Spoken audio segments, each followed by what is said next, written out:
क्योंकि उसको उसमें आनंद आया। भाई एक आधा है शराब कांड दे भाई, जो उसमें शराब में उसको आनंद है। कोई घर बारी बन गया, जैसे उसको गृहस्थी में आनंद आ रहा है, कोई टीचर बन गया उसको उसमें आनंद आ रहा है, कोई डॉक्टर बन गया उसको उसमें आनंद आ रहा है।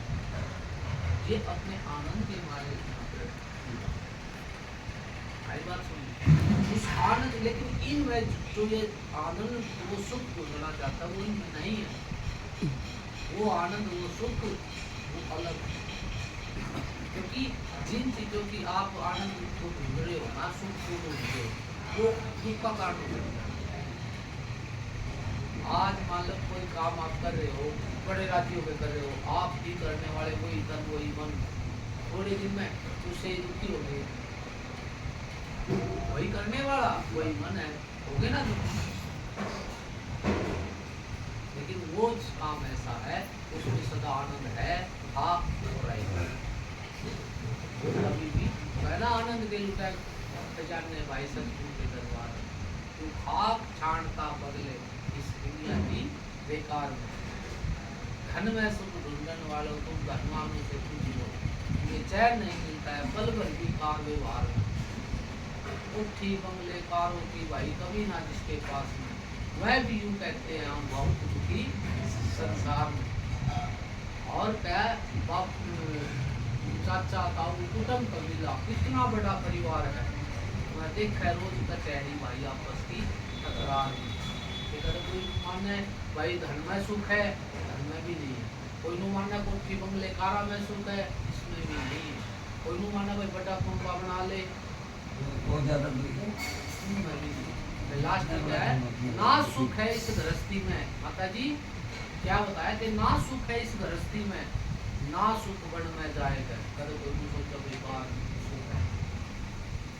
गया गुरु दीप्तानंद समझावे, सुख है तो आत्म विचार। उसमें जो आनंद है तेरे अंदर ही है, वो बाहर नहीं है। क्योंकि आप अंदर से खुश हो, वो आनंद आप ही जानो, चाहे आपने जंगल में निकाले, अगर आप अंदर तक रखते हो चाहे कहीं पर भी, क्योंकि अंदर से ही सारे सुख दुख सब कुछ अंदर से पैदा हो। अगर आपका मन दुखी है ना, अंदर से आप दुखी तो कितने आपका कोई ड्रामाबाजी कुछ भी कर दो, और अगर आप अंदर से होंगे, चाहे किसी की मौत पर बिता रहे हो, वहाँ भी आप ना कुछ हो रहा है साथ में, ये चीज होती है। तो जब भी समय लगे हाथ दीजिए तो पहले अब इसमें माता मसानी का मतलब क्या रह गया, कोई माता बनाएगी और सब दूसरे की है। जब है ना आप के कर रहे अपनी छोटी छोटी वो बल्लभ ले रहे हैं, लेकिन जब वो सूर्य निकलता है ना, ये सब वो परमात्मा एक सूर्य है, उसके आगे सब जिस तरह से एक पेड़ है उसमें पत्ते भी हैं, फल भी है, छोटी छोटी टहनियाँ, फिर उससे बड़ी टहनी है, फिर उसका तना है, जड़ है, इस तरह से। लेकिन हमने देखना है कि वो छोटे छोटे पत्ते लेने हैं या उसका फल लेना है या लकड़ियाँ लेनी है, अपनी क्या सोच है। जैसे आप किसी ऑफिस में या स्कूल में जाते हैं, तो मान लो सीधा प्रिंसिपल से मिलोगे, करेंगे छोटे मोटे वो क्या बोलते हैं चपरासी से, पीएम से, या भाई कोई टीचर से या बच्चों से मिलोगे, मानिए ना बात। जब उस परमात्मा जो सबका, किसी ने उसको सत्ताएं का क्या पूरी एक राधा स्वामी धनधन सत्य जितने भी हैं ये उसी के नाम है। जैसे बताया कि नाम सत संसार में वो सकल सब कुछ, ये भी तो उसी के नाम है। जो गंदे नाम है वो भी उसी के नाम है। इस शरीर में सारी चीज नहीं है क्या? महाराज कह रहे कि 10 द्वारे महल है। 10 द्वारे 10 कौन से द्वार हैं? जैसे कि ये हो गए और 2 नीचे और 10 द्वारियां बताया समझो।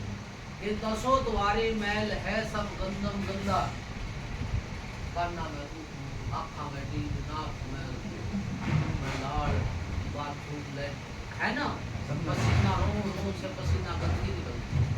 महाराज कह रहे हैं कि दसों द्वारे मैल है सब गंदम गंदा, उत्तम तेरा नाम है विष्णु। उसका नाम ही उतरा, मैं उसका नाम ही पवित्र है। और जो कुछ भी उसके नाम को छोड़ के, जिस तरह से गुरु रविदास महाराज ने वाणी में कहा कि हरी सा हीरा छोड़ के, मैं ना सारे संतां की जो निचोड़ है ना उनको देख लेता हूँ। तो देख आपने देख लिया वो जितने संत सबका फोटो लगा के उनकी वो बना रखी है, उनका सार है कि हरी सा हीरा छाड़ के जो करे आन की आस हो, ते नर तो जब जाएंगे सब भाग्य बंदा।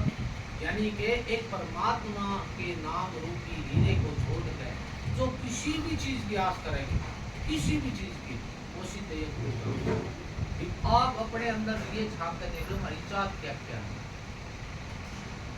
जो आपका जब ये गीता में भी है, जब ये शरीर से निकलेगी ना ये आत्मा, अंत मता सोई बता। क्या होता है जब ये बैठा शरीर से, जब ये निकलेगा क्या होगा उसमें? आपकी जो भी इच्छा हो, जैसे मैंने कह दिया दिल्ली, मैं दिल्ली चला गया, मैं शरीर में हूँ इसलिए मैं दिल्ली नहीं जा पाया। जब ये स्थूल देह छोड़ दे, सूक्ष्म शरीर में जब हम आ जाएंगे, सूक्ष्म शरीर में जब इससे निकल जाएगा तो क्या होगा? तो रुकावट ये शरीर बना, तो जहाँ की भी इच्छा होगी वहाँ पे तो चला जाएगा। समझ लो ना मेरी बात, समझ में तो आ रही होगी ना? तो यही है कारण। आप लोग किया नहीं अभ्यास याद, फिर कैसे आएगा अंत समय में राम नाम तू कैसे गाएगा? ये जो सत्संग होता है ना, बार बार बोलता हूँ, सत्संग है ना एक मरने की तैयारी का। सत्संग कोई गाना बजाना नहीं है।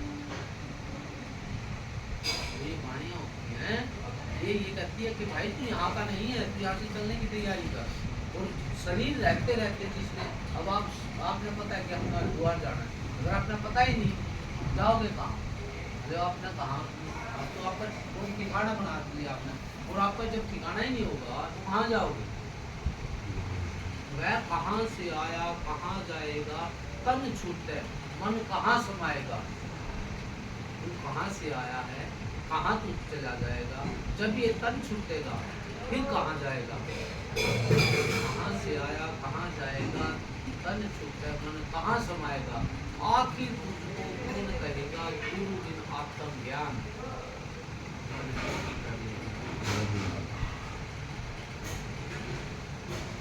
तो बेटा ये चीज जान ली, इस मारे ये साधु पागल नहीं है, हम ही ना पागल माने। आइए मुझे आसी आवे कि आप पागल नहीं, पागल नहीं पागल किसके पीछे लगे हुए? जैसे कुत्ते वाला वो जो हार्ड होता है ना, वो हार्ड को मुंह में रखता है, उसको चटते जागा उसी का वो है ना खून, वो अपना ही खून पी रहा है, लेकिन वो ये सोच रहा है कि इस हड्डी से निकल रहा है। हम क्या कर रहे हैं? विचार करके तो अपने जीवन के बारे में, तो अपने लिए भी समय निकाल दो, चिंता में न पड़ करो, चिंता ही न हो, आनंद में रहो, मौज में रहो, मस्ती में रहो, है ना, खुश रहो। ये बड़ा अच्छा मौका मिला है बेटा, इससे बढ़िया मैं चाहे सतयुग की बात कर लो, चाहे द्वापर की कर लो, चाहे त्रेता की कर लो, कलयुग की सब है ना, मतलब बढ़िया कोई भी वो नहीं होगा, तुरंत कोई करके देख लो, तुरंत जेल में पाओगा। और पहले द्वापर फिर देखेंगे दुखी हो गए आ जाते। आज का कानून ऐसा है, कोई गलत काम करते बिना सजा देते है नहीं। सतयुग में बहुत सी कोई मतलब बहुत सी बातें हैं, ये तो आप देखो कहीं पर भी आ सकते हो, कहीं पर जाओ, कहीं पर बैठो, कुछ करो, अच्छे कर्म करो, बुरे कर्म करो, कोई भी हो, लेकिन ये आपकी समझ है क्या करेंगे। इस मारे अगर कोई मार्गदर्शक आपका अच्छा हो जाए तो जीवन और सुहेला हो जाएगा। ये तो आनंद में सब जी ही रहे हैं, लेकिन और थोड़ा तो अपना तन से अच्छे करो, ऐसा काम करना, क्योंकि अपनी कमी जागरण करेगा। बातें तो बोलते हैं कि शाम को धोती समझाओ आधारे तेरे को लेकर करेगा। मास्टर जी आपने पता हो